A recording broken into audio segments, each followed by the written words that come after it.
राम राम दोस्तों और मेरी माताएं बहनों, आशा है कि आपके ऊपर बाबा नीम करोली जी की अपार कृपा होगी। आपके घर परिवार में सभी कुशल मंगल हो, यही मेरी प्रार्थना है। बाबा नीम करोली जी से महाप्रभु श्री राम जी, मेरे हनुमान बजरंग बली जी, मेरी आदि पराशक्ति माँ सीता, मेरी सिद्धि माँ, आप सभी के घर परिवार में सदैव अमृत वर्षा करें, धन वर्षा करें। आपके घर में सभी कुशल मंगल हो, यही मेरी अर्जी, यही मेरी प्रार्थना। बाबा नीम करोली जी की शरण में जय। बाबा नीम करोली महाराज जी की। दोस्तों और मेरी माताएं बहनें, आज मैं आपको बाबा नीम करोली जी की एक और महान लीला करी थी उन्होंने, मैं उनकी एक लीला का वर्णन करता हूँ, सभी पूरा सुने। और बाबा जी की कृपा आपके ऊपर सुनते सुनते ही हो जाएगी, ये मेरी प्रार्थना है बाबा जी से। बाबा जी जैसी कृपा मेरे ऊपर की है, ऐसे मेरे सभी भाई, मेरे सभी माताओं बहनों के ऊपर। जय राम जी की, जय बाबा नीम करोली महाराज जी की। दोस्तों, हनुमानगढ़ में बाबा नीम करोली जी एक पहाड़ी पर, जहाँ पर बच्चों के दफनाने का स्थान था, वहाँ पर बजरी का पहाड़ था, वो खिसकता रहता था, इसलिए वहाँ पर कोई निर्माण कार्य नहीं हो पाता था। बाबा नीम करोली जी ने वहाँ पर हनुमान मंदिर बनाने की सोची और उन्होंने प्रयास शुरू कर दिए। और जो उन्होंने प्रयास किए थे, वे तो स्वयं प्रभु थे, उनकी बात कौन काट सकता है। पूरी प्रकृति उनके आदेश का पालन करती है। बाबा जी ने सोची और निर्माण कार्य शुरू करवा दिए। फिर उन्होंने उनका प्राण प्रतिष्ठा का दिन भी 16 जून 1953 को निश्चित कर दिया। हनुमानगढ़ में बाबा ने हनुमान जी की प्राण प्रतिष्ठा का दिन 16 जून 1953 निश्चित कर दिया था। बाबा इस प्रतिष्ठा के 7 दिन पहले हनुमानगढ़ आ गए।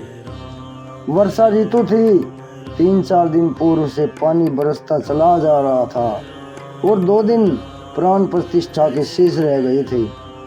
भंडारे की सामग्री हनुमानगढ़ में एकत्रित नहीं हो पाई थी। मोटर रोड से उन दिनों हनुमानगढ़ पगडंडी के सहारे ही जाया जा सकता था। प्रतिष्ठा दिवस की पूर्व रात्रि में बाबा ने हरिदास बाबा को अपनी कुटिया में बुलाया और कहने लगे, कल क्या होगा? आटा लकड़ी कुछ भी नहीं है।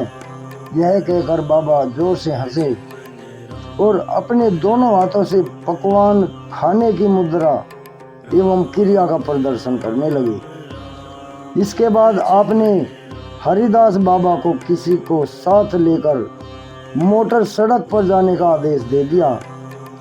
प्रातः 3 बजे का समय था। एक ट्रक वहां पर सड़क पर आकर रुका।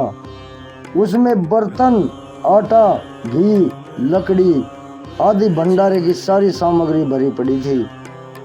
उस समय वर्षा भी शांत हो गई। डोटियालों नेपाली कुलियों का भी एक गिरोह वहां पर उसी समय आ निकला। अपने घर नेपाल जाने के लिए वे इस स्थान से आगे पैदल जा रहे थे। उन्हें रोककर सामान ऊपर ढुलवाने का काम सौंपा गया और 1 घंटे में सब सामग्री ऊपर पहुंच गई। इसके बाद पुनः मूसलाधार वर्षा होने लगी। सवेरे तक पानी बरसता रहा। 7 बजे महाराज जी अपनी कुटिया से बाहर चले आए और अपने कंबल को दूर फेंक कर कहने लगे, पवन तने बल पवन समाना।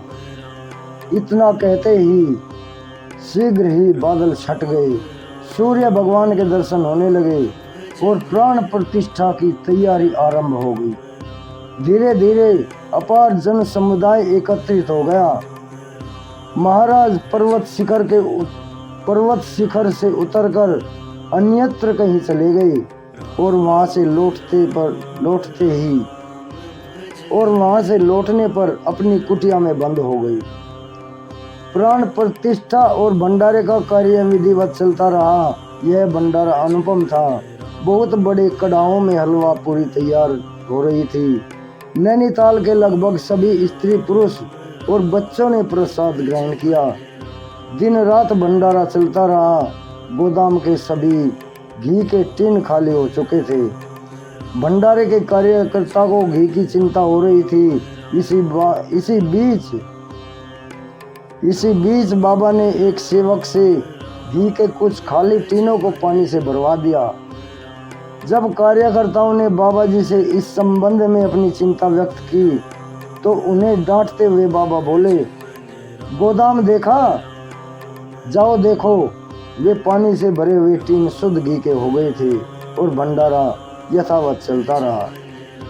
हनुमानगढ़ का निर्माण हो जाने पर सरकार ने यहाँ वेधशाला का निर्माण किया। इस कारण इस स्थान को सुंदर मोटर सड़क, बिजली और पानी के नलों की सुविधा प्राप्त हो गई। फलतः लोगों का यहाँ आना जाना सुगम हो गया और वह नैनीताल का प्रिय दर्शनीय स्थल बन गया, जिसे देखे बिना नैनीताल की यात्रा अब अधूरी प्रतीत होती है।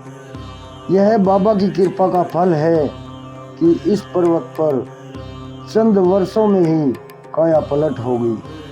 जय बाबा नीमकरोली महाराज की, जय श्री राम, जय हनुमान जी की।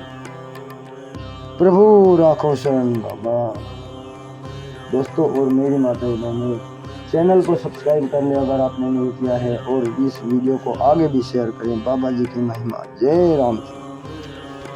आप सभी के ऊपर अपार कृपा बरसाने मेरी माँ।